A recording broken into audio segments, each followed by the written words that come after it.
ಗರ್ಭಾವಸ್ಥೆ ಒಂದು ರೋಗವಲ್ಲ, ಬದಲಿಗೆ ಪ್ರತಿನಿತ್ಯ ತಾಯ್ತನವನ್ನ ಅನುಭವಿಸಬಹುದಾಗಿರುವಂತಹ ಒಂದು ರೋಚಕ ಅವಧಿ. ಈ ಒಂದು ಸಮಯದಲ್ಲಿ ಗರ್ಭ ಧರಿಸಿದಂತಹ ಮಹಿಳೆಯು ತನ್ನ ಹಾಗೂ ತನ್ನ ಭ್ರೂಣದ ಬಗ್ಗೆ ಹೆಚ್ಚು ಚಿಂತೆ ಮಾಡಬೇಕು.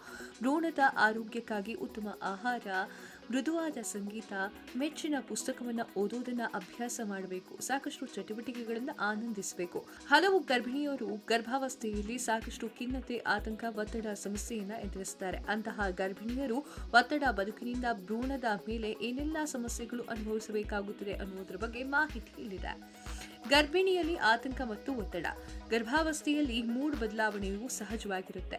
ಆದಾಗ್ಯೂ ಗಂಭೀರವಾಗಿ ತೆಗೆದುಕೊಂಡು ಅದರ ಬಗ್ಗೆ ಯೋಚನೆ ಮಾಡುವುದು ಒಳ್ಳೆಯದಲ್ಲ. ಮುಖ್ಯವಾಗಿ ಗರ್ಭಿಣಿಯಾಗುವಾಗ ಆತಂಕ, ಒತ್ತಡದಿಂದ ದೂರ ಉಳಿಬೇಕು. ಗರ್ಭಾವಸ್ಥೆಯಲ್ಲಿ ದೇಹದಲ್ಲಿ ಬದಲಾವಣೆ ಆಗ್ತಾ ಇರುತ್ತೆ. ಅದರ ಜೊತೆಗೆ ನಿಮ್ಮ ಚಿಂತೆ ಹೆಚ್ಚಾಗಿ ಖಿನ್ನತೆ ಅಥವಾ ಆತಂಕ ಅಪಾಯವನ್ನು ಎದುರಿಸಬೇಕಾಗುತ್ತೆ. ವಿಶೇಷವಾಗಿ ಇಂತಹ ಸಮಸ್ಯೆಗಳು ವಾರದ, ತಿಂಗಳುಗಳ ಕಾಲ ತಲೆಬಿಸಿಯನ್ನ ನೀಡುತ್ತೆ.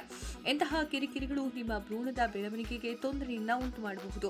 ಈ ಒಂದು ಮಾನಸಿಕ ಆರೋಗ್ಯ ಸಮಸ್ಯೆಗಳು ನೀವು ಕೂಡ ಎದುರಿಸಿರಬಹುದು. ಹೌದು, ಯಾವೆಲ್ಲ ದೀರ್ಘಾವಧಿ ಒತ್ತಡ ಹಾಗೂ ಖಿನ್ನತೆಗೆ ಒಳಗಾಗುತ್ತಾರೋ ಅಂತವರು ಈ ಒಂದು ಮಾನಸಿಕ ಆರೋಗ್ಯ ಸಮಸ್ಯೆಯನ್ನ ಹೊಂದಿರ್ತಾರೆ. Bipolar disorder, panic attack, OCD, ತಿನ್ನುವ ಅಸ್ವಸ್ಥತೆ ಯಾವುದೂ ಕೂಡ ಹೆಚ್ಚು ಕಾಲ ಇರಬಾರದು. ಅದನ್ನ ಗರ್ಭಿಣಿಯರೇ ನೋಡಿಕೊಳ್ಳಬೇಕು.